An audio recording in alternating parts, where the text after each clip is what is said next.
Well, this is Darrell Fish, Fort Wayne, Indiana. It's 8/31/2014. We're at the Midwest Skydiving Reunion, and we're discussing the Skydiving Museum, the National Skydiving Museum. And everybody's pitched in and trying to promote it and get it going. I find it interesting they're going to have it an e-museum, as more people can see it without traveling. Much better. If we can get enough donations, we can keep it sailing. It'd be great. I think it's a good thing because there's some old gear out there that nobody should have jumped in the first place. And we tested it until we got tired of it, or it hurt. Then we invented something else. John Sherman and Tom Palmer and a lot of good jumpers are out there testing gear. And I tested my share, some of my own creations, and I found out that I wasn't the design engineer that I thought I was. That's why I talk like this. My throat was damaged from an exceedingly heavy opening. Exceedingly heavy. It knocked me out. So my rigging skills stopped right there. I quit. Hurt. But it scarred my whole face up, and we were trying to design a slider assist mechanism to dampen the openings. And people had done it before with spiders, but we thought we'd use a slider and put an extension on it with a long pilot chute. Oh gosh, that was back in the 80s, probably right around the 80s. Charlie Andrews and myself to come up with this idea. Charlie got me going on it, and I did the sewing. And we used to have a choker deployment system on the Stratostars. Opened real soft, but it took a long time, about 300 feet or so. And it was really soft opening. I wish I had one, but I can't take the opening shock anymore. But we decided we were going to assist the slider staying up. And what we did was we had two shorter bridles on it that went up through the center of the canopies. Pilot chute way up top, but not far enough. And when you pulled the ripcord, it was already open. We jumped off at low speeds, about 70, 80 mile an hour. And when you pulled the ripcord, it was over with. That quick. It was, we both couldn't talk for about a week.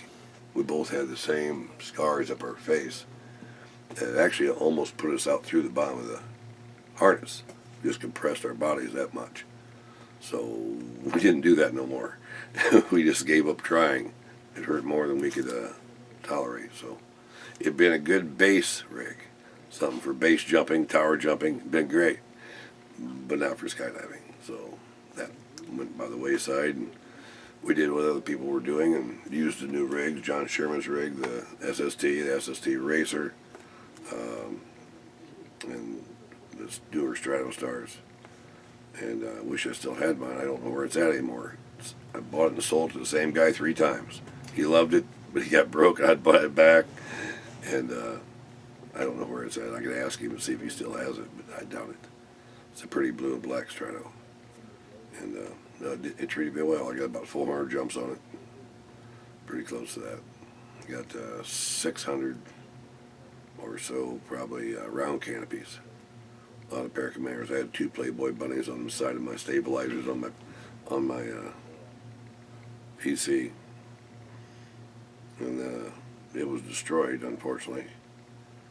I sold it to a guy, and then it sat there for 20 years, and when he passed away, they destroyed it. I didn't know he died. I'd have got it back for him, but hell, still had a good reserve in it. But the canopy had, like I say, been short lined, all kinds of stuff. So we try and stay updated. And I'm actually a rigger. I'm MMS is my rigger symbol. And I packed a lot of chutes and got my rigger's license in Fort Wayne, Indiana. AED Hand, another gentleman, master rigger, got my license for me. Started jumping in Paulding, Ohio in '71. Proceeded to jump there about 500 times. Then we found out there was other people in the world that jumped out of the airplanes. We started getting with the Exitus and Sphincters and all these, and we started doing bigger stars. And then we started up a group called the Misfits. And It was a 10-man team. We had a few groups that played around with four-ways and stuff, but we really weren't that good at flyers. We were interested in big rounds. That's what we thought that the world ended at, the big rounds. Then we found out what big wedges were. 28 wedge down at Richmond.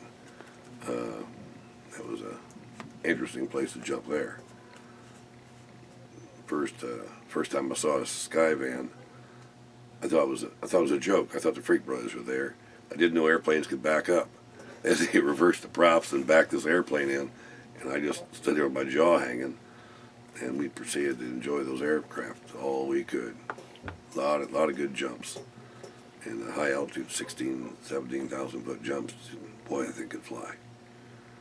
But there was a lot of mishaps. I did a lot of exhibitions, fairs, county fairs, parties, jumping in the shopping centers on asphalt, and did a lot of cutaways. We cut away the first rig and hold on to it and let it streamer down, and the crowd goes wild, buffo. And it was some of those were pretty hairy. Had a entanglement one time. Jerry Clifton designed a rig for me, seat pack, third rig, and when I pulled the ripcord, it was unbagged, and it just ate me. Hooked my smoke detector, turned me upside down, and the pilot George Bolin, a very infamous individual, good pilot. He flies 747s right now, but he had everybody pinned to the ceiling because he was trying to stay with me as I died, and because this parachute, 28-foot parachute, was just eating me. It was just all tangled around me and stuff. And about the time I got to the quick release, it opened. So now I'm going through the regular cutaway routine and stuff for the crowd.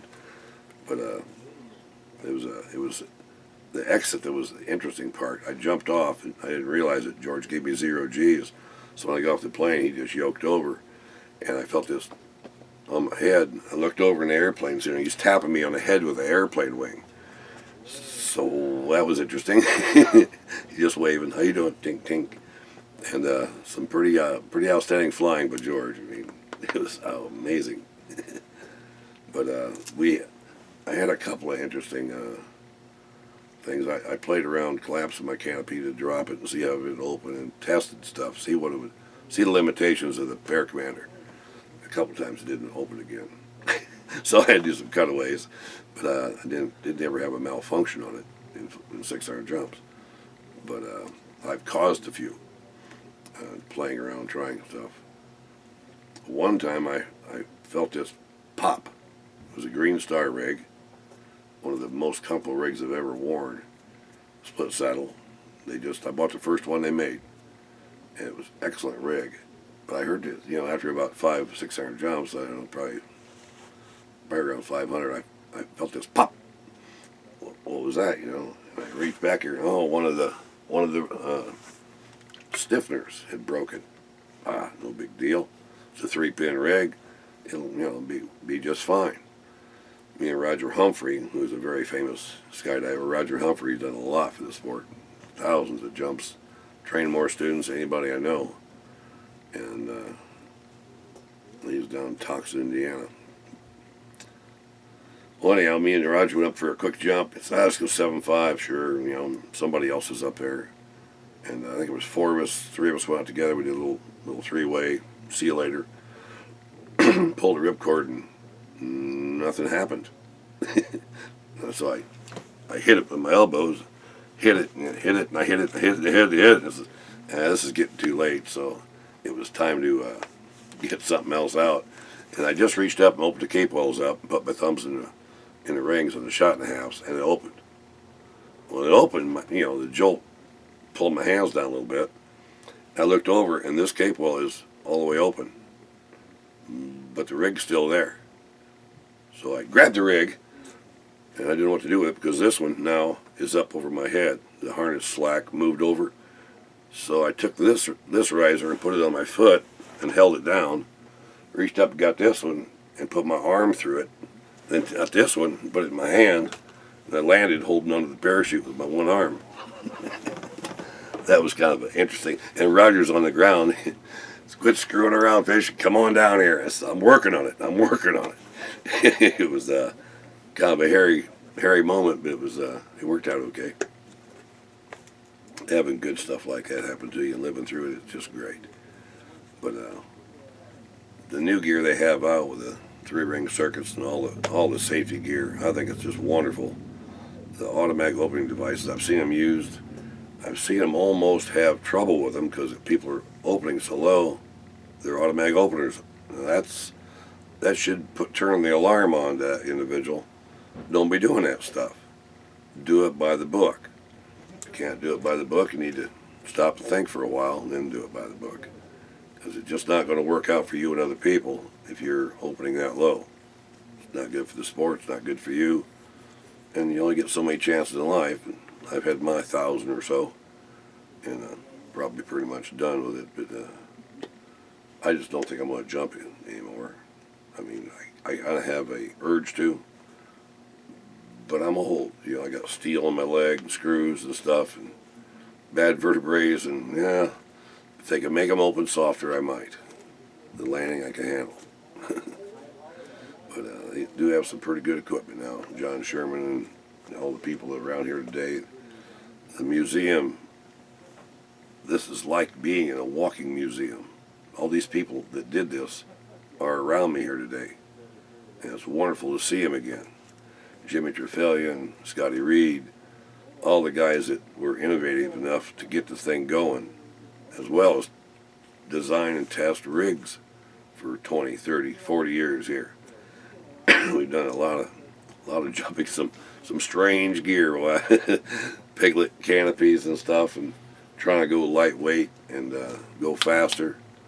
The racer, that first SST was just amazing, and that complete cut heat knife that John has is just amazing. It's definitely the way to make rigs and make it work out just right.